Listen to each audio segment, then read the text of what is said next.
Jalaluddin Khwarezm Shah যখন যাইতেছেন 1 লাখ বাহিনী ভেদ কইরা সোজা চেঙ্গিস খানের কাছে যাইয়া কলার চেপে ধরছে।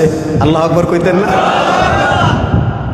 ডাইরেক্ট গিয়া কলারে ধরছে, কলারটা ধরে টান দিয়া নামাইছে। নামায় যখন গর্দান কাটবে এমন মুহূর্তে চেঙ্গিস খান শয়তান যারা হয়, যারা দুর্নীতিবাজ হয়, যারা জালেম হয়, এদের মাথায় বুদ্ধি দেয় শয়তানে। কথা কয় না? এদেরকে বুদ্ধি দেয় শয়তান।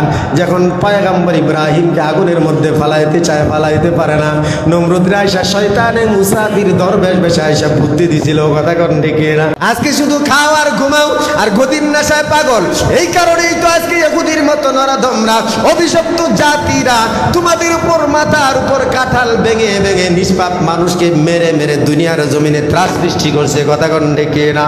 যেই জাতিকে আল্লাহ লানত দিয়েছেন, রাসূলুল্লাহ লানত দিয়েছেন, বনি ইসরাইলের লক্ষাধিক নবীগণ পর্যন্ত যেই জাতি ইহুদি জাতিকে লানত দিয়েছেন, অভিশাপ দিয়েছেন, যারা দুনিয়ার জমিনে কোনো ঘরবাড়ি বানানোর জায়গা পায় না, আজকে মুসলমানদের কারণে তারা মুসলমানদের উপরে আক্রমণ করে বেড়ায়। ঠিক না? ইসরায়েল পৃথিবীর সব থেকে অভিশপ্ত জাতি। আল্লাহ নিজেই বলেন লাতাজিদান্না শাদ্দান্নাসি আদাওয়াতাল লিল্লাযিনা আমানুল ইয়াহুদা। ও পয়গম্বর, দুনিয়ার জমিনে আপনি আপনার দুশমন, এর থেকে বড় দুশমন আর পাবেন না যারা হলো ইহুদি। কারণ সব সময় নবীরে মারার জন্য প্ল্যানিং প্রোগ্রাম করছে এই ইহুদি জাতিরা। কথা কয় না? ভাইরা আমার, চেঙ্গিস খানের নাম শুনছেন আপনারা? চেঙ্গিস খান পৃথিবীর মধ্যে তার থেকে বড় খুনি আর নাই। কোটি কোটি মানুষ মারছে, লক্ষাধিক বাহিনী নিয়ে যেই রাষ্ট্রে যাইতো মানুষগুলো হত্যা কইরা কল্লা জমায়া জমায়া পাহাড় বানাইতো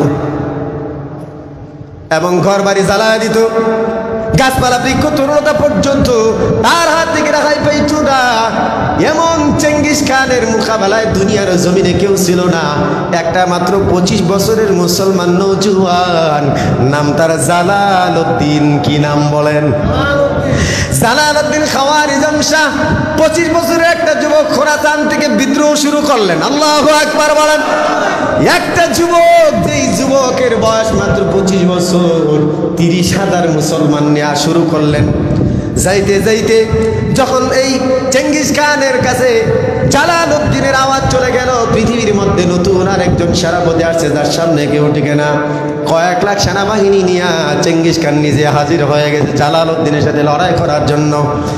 মুসলমানের দামা কত সুন্দর! মুসলমান যদি হুশ আওয়াজে থাকে, মদ পান যদি না করে, নারীর যদি নেশা না থাকে, গতির যদি নেশা না থাকে, আল্লাহর কসম এই মুসলমানের সামনে দুনিয়ার কোনো শক্তি টিকবে না। মিয়া কথা কোন ঠিক না? জালালউদ্দিন খাওয়ারিজম শাহ 30,000 বাহিনী নিয়ে প্রথমে একটা কথা বলে দিলেন, চেঙ্গিস খানের সাথে মানুষ পারে না, কারণ তারা ভয় পায়, আগেই ভয়ে আটকে যায়, এজন্য যুদ্ধে তারা জয়লাভ করতে পারে না। কিন্তু আমরা মুসলমান, আমাদের মরার ভয় নাই, মরলে জান্নাতে, জিন্দা থাকলে বিজয়ীর বেশে। কথা কোন ঠিক না? কোনো সুযোগ দেওয়া যাবে না। প্রথম ধাপে আক্রমণ করবি মারার জন্য, মার খাওয়ার জন্য না। আল্লাহু আকবার বলেন। 30,000 মুসলমানকে বুঝায় দিলেন, তরবারি চালাইবি মারার জন্য, মার খাওয়ার জন্য না, প্রতিহত করার জন্য না। শুরু থেকে তাকে মারার জন্য আক্রমণ করবি, কারণ দুনিয়ার জমিনে নষ্ট করে দিয়েছে চেঙ্গিস খান, তার মোকাবেলা কেউ করতে পারে না। আমরা 30,000 মুসলমান যদি এর বিরুদ্ধে আক্রমণ কইরা আমরা যদি মারাও যাই, তাহলে অন্তত জান্নাতে গিয়ে আল্লাহর কাছে বলতে পারবো, আল্লাহ আপনার দুনিয়া ঠিক রাখার জন্য জান দিয়ে আসি। জোরে কোন সুবহানাল্লাহ। চেঙ্গিস খান ঘুমাইতেছে, থাক আজকে পর্যন্ত, 25 বেজে গেছে। অনেকের ডিউটি থাকে।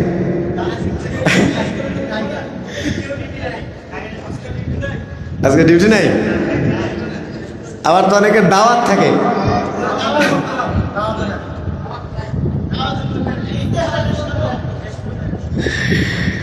আল্লাহু আকবার।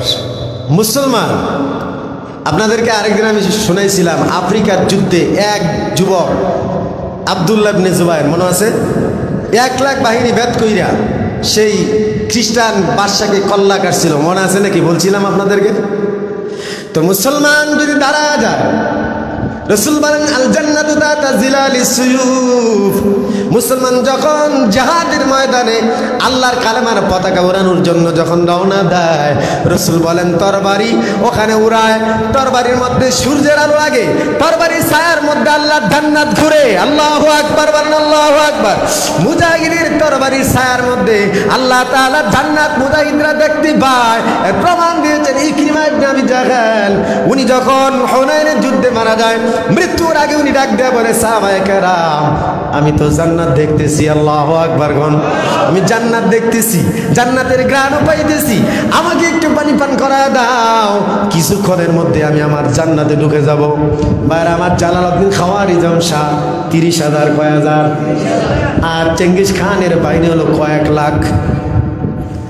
দুপুরবেলায় চেঙ্গিস খান মাঝপথে একটা জায়গায় বিশ্রামের জন্য যখন তারা রেস্ট নিতে চাইল, জালালউদ্দিন খাওয়ারিজম শাহ ভালো বুদ্ধিমান ছিলেন, এজন্য তার বাহিনীরা ডাক দেয়া কয় এদেরকে আক্রমণ করার সুযোগ দেওয়া যাবে না, চলো এরা রেস্টে আছে, এদেরকে এই অবস্থায় আক্রমণ যদি করি তারা তরবারি হাতে নেওয়ার আগে আমরা তাদের অনেককেই মেরে ফেলতে পারবো। ঠিক না ঠিক বলেন? জালালউদ্দিন খাওয়ারিজম শাহ 30,000 মুসলমান নিয়ে নারে তাকবীরের ধ্বনি দিয়া কয়েক লক্ষ সেনাবাহিনীর ভিতরে ঢুকিয়া গেছে, ঢুকে আক্রমণ শুরু করলো। যখন তারা পাল্টা আক্রমণ শুরু করে দেয়, ইয়ার ভিতরে প্রায় লাখখানির মতো চেঙ্গিস খানের বাহিনী দুনিয়া থেকে বিদায় নিছে। এবার Genghis Khan Jalaluddin Khwarezm Shah ভাবছে 30,000-এর ভিতরে অনেক আমার সাথী সঙ্গী মারা গেছে, শহীদ হয়ে গেছে, বাকি লোক নিয়ে এদের সাথে বিজয় লাভ করা সম্ভব না, এজন্য আর পিছু টান নেওয়া যাবে না, আমার টার্গেট হলো চেঙ্গিস খান। আল্লাহু আকবার খান। তখনও পর্যন্ত 1 লাখ লোকের ভিতরে আছে Genghis Khan. Jalaluddin Khwarezm Shah একটা ডাল আর একটা তরবারি নিয়া নারে তাকবীরের ধ্বনি দিয়া উনি ঢুকে গেলেন ভিতরে, সোজা রওনা দিলেন। কচু কাটা করে করে যাইতেছে আর যাইতেছে, পিছনের দিকে ফিরে তাকায় না। বাহিনীকে বলে গেছে শেষ নিঃশ্বাস থাকা পর্যন্ত কাউকে ছাড় দিবা না, যতক্ষণ রক্ত আছে দম আছে ততক্ষণ মারবা চেঙ্গিস খানের বাহিনী, এক টানে জান্নাতে চলে যায় বা মাঝখানে কোনো বিরতি নাই। সুবহানাল্লাহ। আমরা সেই মুসলমানের জাতি, এখন হোটেলে রাত কাটায় না, কথা কোন ঠিক না? এখনো গদি নিয়ে অমুক দেশে গিয়া বিশ্রাম নেয়, কথা কোন ঠিক না? ঠিক। যেই জাতি তরবারি ছায়ার মধ্যে বিশ্রাম খুঁজতো, যেই জাতি চোখের মধ্যে জান্নাত দেখতো, সেই জাতি নারীর আঁচলের তলে গিয়া জান্নাত খুঁজে। এবার জালালউদ্দিন খাওয়ারিজম শাহ যখন যাইতেছেন তো যাইতেছেন, 1 লাখ বাহিনী বেদ কইরা সোজা চেঙ্গিস খানের কাছে যাইয়া কলার চেপে ধরছে। আল্লাহু আকবার কইতেন না? ডাইরেক্ট গিয়া কলারে ধরছে, কলারটা ধরে টান দিয়া নামাইছে। নামায় যখন গর্দান কাটবে, এমন মুহূর্তে চেঙ্গিস খান শয়তান যারা হয়, যারা দুর্নীতিবাজ হয়, যারা জালেম হয়, এদের মাথায় বুদ্ধি দেয় শয়তানে, কথা কয় না? এদেরকে বুদ্ধি দেয় শয়তান। যখন পয়গম্বর ইব্রাহিমকে আগুনের মধ্যে ফালাইতে চায়, ফালাইতে পারে না, নমরুদের আয়সা শয়তানে মুসাফির দরবেশ বেশে আয়সা বুদ্ধি দিছিল, কথা কন ঠিক না? এবার চেঙ্গিস খানের মাথায় শয়তানে বুদ্ধি ঢেলে দেয়, একটা কাজ কর, সারেন্ডার করে ফেল। সারেন্ডার করছে, জালালউদ্দিন আমি সারেন্ডার, আর মাফ করে দাও, মাইরো না। তো মুসলমানের একটা নিজাম আছে, কেউ যদি সারেন্ডার করে তাহলে তার উপর একটা টুকা পর্যন্ত দেয় না, ঠিক না বেঠিক বলে? জালালউদ্দিন খাওয়ারিজম শাহ তরবারি তুলিয়া নিলেন, কিন্তু এর ভিতরে চেঙ্গিস খান আর জালালউদ্দিনকে হাজার হাজার সেনাবাহিনী এসে ঘেরাও দেয়া লাইছে। এবার চেঙ্গিস খান মাঝপথ দিয়ে পালা গেলেন, জালালউদ্দিনকে চতুর্দিকে ঘেরাও করে ফেলছে। জালালউদ্দিন খাওয়ারিজম শাহ শাহাদাত বরণ করবেন নিশ্চিত হয়ে গেছে, নিজের ভিতরে চিন্তা চলে আসছে। এজন্য একটু দম নিয়ে চিন্তা কইরা, নতুন ভাবে শপথ কইরা আল্লাহ তাআলার নাম নিয়ে তাকবীর দিয়া শুরু করলেন। আবার লড়াই একা লড়াই করতে থাকলেন। প্রায় 10,000-এর মতো চেঙ্গিস খানের বাহিনীর কল্লা কাটলেন। আল্লাহু আকবার বলেন, আল্লাহ আরো জোরে জোরে। প্রায় 10,000-এর মতো বাহিনীর কল্লা কাইটা জালালউদ্দিন খাওয়ারি জমশাদ দুর্বল হয়ে গেলেন। কারণ কল্লা কাটলেও তো শরীরের রক্ত এবং শক্তি দরকার, ঠিক না বেঠিক বলেন? দুর্বল হয়ে গেলেন। দুর্বল হয়ে যাওয়ার পর জমিনের মধ্যে বসে গেছে, আর শরীরে সাজায় না।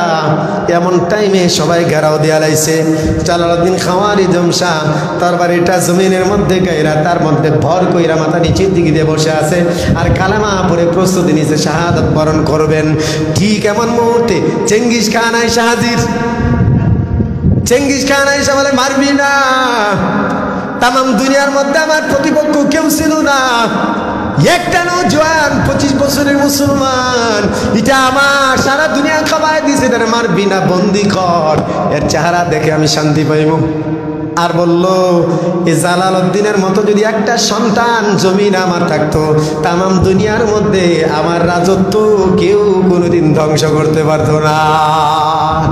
যখন চেঙ্গিস খান বলছে মারবি না, গ্রেফতার কর, এবার হযরত জালালউদ্দিন খাওয়ারি জমশা বুঝে ফেললেন আমার নিয়া সে তো এটা নিয়ে টাল বাহানা করবে, মুসলমানদের উপহাস করবে, এই সুযোগ দেওয়া যাবে না। এজন্য চিন্তা করতে থাকলেন কি করা যায়। এদেরকে ঘেরাওয়ার ভিতরে রেখা হঠাৎ কইরা জালালউদ্দিন খাওয়ারি জমশা মাথাটা উপরের দিকে আসমানের দিকে তাকায়া একটা নারায়ে তাকবীরের ধ্বনি দিলেন, আর ধ্বনি দিয়া এখান থেকে একটা লাফ দিয়া ঘোড়ার উপর সওয়ার হইলেন। এই বডিগার্ডের মতো যারা ঘেরাও দেওয়া ছিল একটারও কাল্লা নাই, সবটি কাল্লা পারিয়া জমিনের মধ্যে পালা এক লাফে ঘোড়ার মধ্যে সওয়ার হইলেন। একটা দৌড় দিয়া পাহাড়ের চূড়ায় চলে গেলেন। পাহাড়ের চূড়ায় যাইয়া আল্লাহু আকবার বয়রা ওই নদীর মধ্যে ঝাঁপ দিলেন। খরস্রোতা নদী, নদীর উপর ঘোড়া নিয়ে ঝাঁপ দিলেন। এই ঘোড়া দিয়া নদী পার হইয়া উপরে যাইয়া চেঙ্গিস খানের একটা ডাক দিয়া একটা বিদকুটে হাসি দিলেন, তিরস্কারের হাসি। আর ডাক দিয়া বলে, ওরে চেঙ্গিস খান, তোর মতো কাপুরুষ দুনিয়ার জমিনে আর কেউ নাই। আল্লাহু আকবার। আমি জালালউদ্দিন খাওয়ারি জমশা দেখায় দিছি, আমি একাই দেখায় দিছি, প্রমাণ করে দিয়েছি, মুসলমান যদি মাথা উঁচু করে দাঁড়ায় লক্ষ বাহিনীও তাকে কোনোদিন পরাজয় করাইতে পারে না। কথা কোন ঠিক না? আমাদের একজন আয়াতুল্লাহ খামিনি আছে, কথা কোন ঠিক না? ঠিক। আকীদার প্রশ্নে যাব না। শত্রুর শত্রু আমার বন্ধু, কথা কয় না, শত্রুর শত্রু আমার বন্ধু। আয়াতুল্লাহ খামিনি আকীদাগত ভিন্ন থাকতে পারে, কিন্তু যেই মুসলমানদের পক্ষে যারা কাজ করতেছে ইরানিরা, এরা এখন তো আমাদের বন্ধু হতে পারে, ঠিক না বেঠিক বলে? কারণ মুশরিকদের সাথেও রসুল কিন্তু মদিনায় যাইয়া একটা চুক্তি করেছিল শান্তির জন্য। কিসের জন্য? তাহলে আমরা আকীদা ভিন্ন হওয়ার কারণে তাদের সাথে চুক্তিতে যাইতে পারি না? অবশ্যই পারি। এই আয়াতুল্লাহ খামিনি বলছিল, যখন আমেরিকার প্রেসিডেন্ট বলছিল, তোমরা যদি আমাদের এই যাদেরকে গ্রেফতার করছো যদি মুক্তি না দাও, তাহলে তোমাদের খাবার টাবার বন্ধ করে দিব। এই আয়াতুল্লাহ খামিনি বলছিল, আরে পাগলের দল, কাদেরকে তোমরা খাবারের ভয় দেখাও? যারা আল্লাহর জন্য 1 মাস পর্যন্ত না খেয়ে থাকে, তারা কারো খাবারের দিকে তাকায় থাকেনি রে বেটা, ঠিক কিনা বলে? শুরু হয়ে গেছে। দোয়া করবেন আল্লাহ যেন ইরানিদের বিজয় দেয়। ইরানের সাথে তুরস্ক আছে, পাকিস্তান আছে, মুসলিম দেশগুলো সমর্থন জানাচ্ছে। এই অভিশপ্ত জাতি যতদিন পর্যন্ত ইসরায়েলের ফিলিস্তিনের জমিনে থাকবে, ততদিন পর্যন্ত মুসলমানরা কোথাও শান্তি পাইবে না, ঠিক না বেঠিক বলেন? আল্লাহ তাআলা আমাদেরকে বুঝার তৌফিক দান করেন, বলেন আমিন। ওয়া মা আলাইনা ইল্লাল বালাগ।